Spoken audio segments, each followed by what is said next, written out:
칼퇴하려고 가방 다 싸고 시계 보고 있었어요. 그때 김 부장 호출.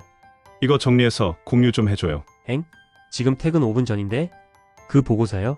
김 부장이 부탁해서 대신 올린 거였어요. 근데 그 망할 보고서 때문에 회의 시간에 깨지는 건 나고 김 부장은 옆자리에서 팔짱 끼고 모른 척. 게다가 평소엔 일손도 안 대다가 사장님만 지나가면 키보드 두들기고 전화 받고 혼자 일 다 하는 척 연기. 근데 진짜 어이없던 건요. 제가 결혼식 날짜 잡고 휴가 냈을 때 김 부장이 가족여행 간다고 결혼식 날짜 좀 미룰 수 없냐고 한 거예요. 와. 일은 참겠는데 김 부장 쟤는 못 참겠다. 야근도 참겠어요. 근데 저 사람이랑 하루 종일 같은 공간에서 숨 쉬는 거. 그게 사람을 진짜 미치게 만들죠. 회사에선 부장님이지만 회사 밖에선 그냥 아저씨 주제에. 퇴사하면 연락 한 번 안 할 사람인데 왜 그 얼굴만 봐도 속이 울렁거리고 출근 전날부터 가슴이 답답할까요? 이렇게 느끼는 그 감정, 당신 잘못 아닙니다. 지금 당신 내가 그 상황을 생존 위협으로 착각하고 있는 거예요. 왜 사람 스트레스는 이렇게까지 버거울까? 우리가 누군가 때문에 너무 힘들어질 때 그건 단순히 싫다의 문제가 아니에요. 지금 당신 뇌 안에서는 비상사태가 벌어지고 있는 중입니다. 회사에서 누가 날 무시하잖아요. 말투 하나로 은근히 깔아뭉개고 회의 시간에 꼭 한마디 얹어서 체면 구기게 만들고 그 순간 뇌는 그걸 그냥 기분 나쁜 일로 넘기지 않아요. 진짜 비상벨이 울립니다. 큰일 났다. 나 지금 이 무리에서 밀려나는 중이야. 우리 뇌는 아직도 회사를 생존을 걸고 버텨야 하는 부족 사회처럼 느끼거든요. 그래서 누군가한테 무시당하거나 배제당하면 진짜 위기라고 착각해요. 마치 맹수 만났을 때처럼요. 그게 바로 지금 내 안에서 벌어지는 일입니다. 이때 즉각적으로 반응하는 게 바로 편도체입니다. 위험하다. 긴장해. 싸우거나 도망가. 일종의 경보 버튼을 누르는 거죠. 그러면 전전두엽이 나서서 브레이크를 걸어요. 진정해, 사회생활이야. 참아야 돼. 근데 이 브레이크도 계속 쓰다 보면 닳고 무뎌져요. 특히 상대가 예측이 안 되는 사람일수록 뇌는 더 피곤해집니다. 오늘은 또 뭘 트집 잡을까? 언제 기분 나빠질까? 매일이 위기예요. 뇌는 늘 전투 태세로 출근합니다. 그래서 아침부터 속이 울렁이고 별일 없는데도 긴장되고 출근 생각만 해도 숨이 막히는 거예요. 내 감정, 내가 컨트롤하는 방법. 회사는 바꿀 수 없어요. 김 부장도 팀 분위기도 내 의지만으로는 안 바뀌어요. 그럼 결국 바꿀 수 있는 건 딱 하나. 내 감정 회로. 내가 위협이라고 착각한 걸 내가 다시 아니야, 괜찮아라고 알려주는 기술이 필요해요. 1단계, 감정의 이름 붙이기. 아, 진짜 열받아. 그렇게 말하면 뇌는 더 흥분해요. 그 대신 이렇게 말해보세요. 아, 지금 내 편도체가 반응 중이구나. 이렇게 감정이 아니라 신경 반응으로 인식하면 나랑 감정을 살짝 떨어뜨릴 수 있어요. 거리 두기만 돼도 감정은 훨씬 덜 위험해집니다. 2단계, 감정 쓰레기통 만들기. 진심으로 말해요. 욕 쓰세요. 입 밖으로 안 꺼내도 괜찮아요. 메모장, 다이어리, 카톡 나에게 보내기. 어디든 좋습니다. 우리 뇌는요, 기록만 해도 해소됐다고 착각해요.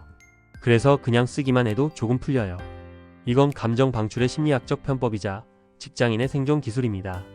근데 여기서 진짜 중요한 포인트 하나. 그 욕 실명으로 쓰지 마세요. 왜냐고요? 수첩 흘릴 수도 있고요. 책상에 모니터 켜놓고 자리를 비웠는데 김 부장이 본인의 이름이 박힌 욕설을 정면으로 보고 있을 수도 있거든요. 그날은 야근보다 긴 하루가 됩니다. 그러니까 준비하세요. 아무 욕 별명을요. 예를 들면 KPI, 꼭 피해야 할 인간, 오늘도 KPI 때문에 멘탈 깨짐. 이런 식으로 쓰면 안전합니다.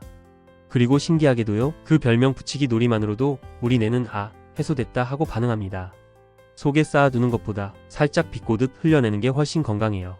3단계, 인식 바꾸는 한 문장 만들기. 그 사람이 눈에 띌 때마다 떠오르는 말. 쟤 왜 저래? 도대체 무슨 생각으로 저러는 거야? 저게 사람이냐? 문제는 이런 말들이 감정을 더 키운다는 거예요. 그래서 대체 문장을 준비해야 합니다. 내가 위협으로 느끼지 않도록 해석을 조금 다르게 바꿔주는 한마디. 예를 들면요. 쟤는 나쁜 게 아니라 그냥 불쌍한 거다. 그 사람은 자기 방식 말고는 관계 맺는 법을 몰라요. 다른 사람 기분을 신경 써본 적도 없고 늘 누군가에 위해 서야만 자존감을 유지해요. 칭찬은 못해도 지적은 기가 막히게 하고 사과는 못해도 핑계는 금방 나오는 사람. 그런 방식으로밖에 사회생활을 못하는 사람. 그거 생각해보면 꽤 외롭고 불쌍한 인생이에요. 정말로 그렇게 느끼지 않아도 괜찮아요. 그냥 그렇게 말만 해줘도 돼요. 그 한 문장만 바꿔도 뇌는 미움이 아니라 이해로 받아들입니다. 쟤는 왜 저래는 뇌를 흥분시키고 불쌍한 거다는 뇌를 가라앉혀요. 상황은 그대로인데 감정은 완전히 달라집니다. 4단계 머리식히는 짧은 루틴 만들기. 사람한테 받은 스트레스는 사람에게 풀 수 없을 때가 더 많아요. 그래서 필요한 건 감정 폭주하는 뇌에 잠깐 브레이크 걸어주는 행동이에요. 뇌는 아주 잠깐만이라도 자극에서 멀어지면 이제 안전해라고 느끼고 긴장을 풀어요. 진짜 대단한 걸 할 필요는 없어요. 딱 3분만 떨어뜨려주면 됩니다. 예를 들면 이런 거예요. 숨 고르기 3분, 화장실 가서 찬물에 손 씻기, 잠깐이라도 산책하기. 참는 게 무조건 이기는 게 아니에요. 회피가 아니라 회복이 필요할 때도 있어요. 마주쳤을 때 쓰는 1인칭 생존 기술. 감정은 내가 조절할 수 있다 쳐도 문제는 그 사람을 피할 수 없다는 거예요. 같은 팀, 같은 층, 같은 회의실. 심하면 바로 옆자리일 수도 있죠. 그래서 중요한 건 실전에서 그 사람을 마주쳤을 때 어떻게 반응해야 덜 지치고 덜 상처받을 수 있는지. 지금부터는 마주쳤을 때 바로 써먹을 수 있는 생존용 대화 기술 알려드릴게요. 1. 비꼬거나 시비 걸 때. 가만히 일하고 있는데 김 부장이 툭 한마디 던집니다. 그건 좀 아니지 않나? 이건 솔직히 수준 이하야. 시간이 아깝다. 별말 아닌 것처럼 툭 치고 지나가지만 그 말 한 줄에 하루 기분이 박살납니다. 자존심도 긁히고 속도 부글부글 끓고. 이럴 땐 이렇게 해보세요. 무표정, 3초 멈춤, 건조한 톤. 그건 나중에 다시 말씀드릴게요. 확인하고 공유 드릴게요.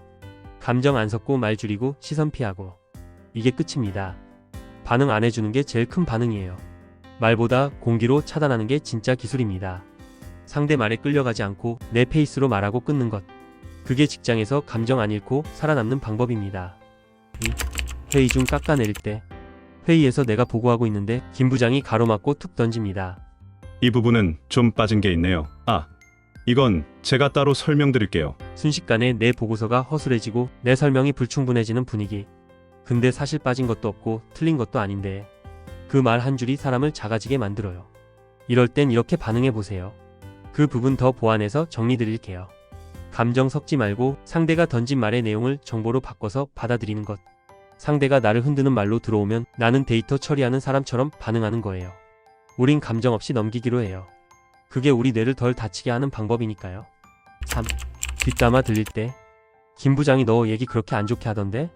들었을 땐 아무렇지 않은 척했지만 머릿속은 멍하고 심장은 콩닥콩닥. 내가 없는 자리에서 내 얘기를 어떻게 했는지 상상만으로도 진이 빠집니다. 이럴 때 제일 하고 싶은 말은 이거예요.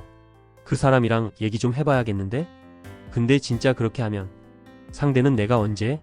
하면서 빠져나가고 나는 괜히 예민한 사람으로 몰릴 수 있어요. 그래서 이럴 땐 공식 자리에서 기록 남길 수 있는 방식으로 말하세요.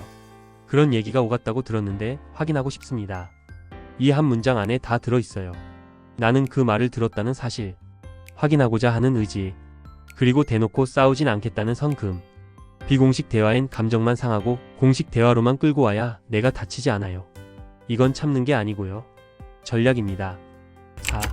감정 몰아붙일 때. 김 부장이 목소리 높이며 묻습니다. 이걸 일이라고 한 거예요? 생각이 있어? 이런 거 하나 제대로 못해? 내용보다 말투가 먼저 공격처럼 꽂히는 순간 마치 논리가 아니라 감정으로 사람을 조이는 것 같죠. 그 말이 끝나자마자 숨이 확 차오르고 가슴이 답답해지고 지금 당장 뭐라도 대답해야 할 것 같은 압박감. 근데 바로 그 순간 속도를 늦춰야 합니다. 다시 확인해 보겠습니다.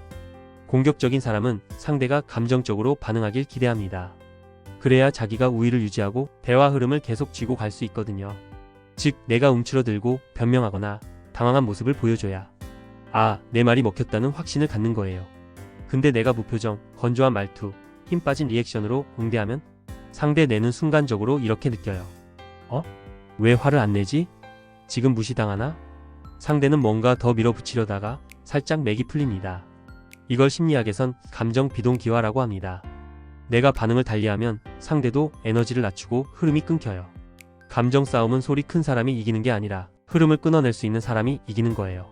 그게 바로 감정 몰아붙임을 끊는 기술입니다. 아무도 몰랐던 당신의 하루. 사람 때문에 힘든 날은 퇴근해도 퇴근이 안 됩니다. 씻으면서도 그 말이 떠오르고 불 끄고 누워서도 그 얼굴이 생각나요. 그때 그냥 넘겼어야 했나? 왜 난 늘 이런 식일까? 근데요 그거 당신이 잘못해서 그런 거 아닙니다. 그 사람 말 한마디에 온몸이 굳었던 건 당신 내가 진짜 위험이라고 느꼈기 때문이에요. 당신은 지금까지 생존하듯 하루를 버틴 거예요.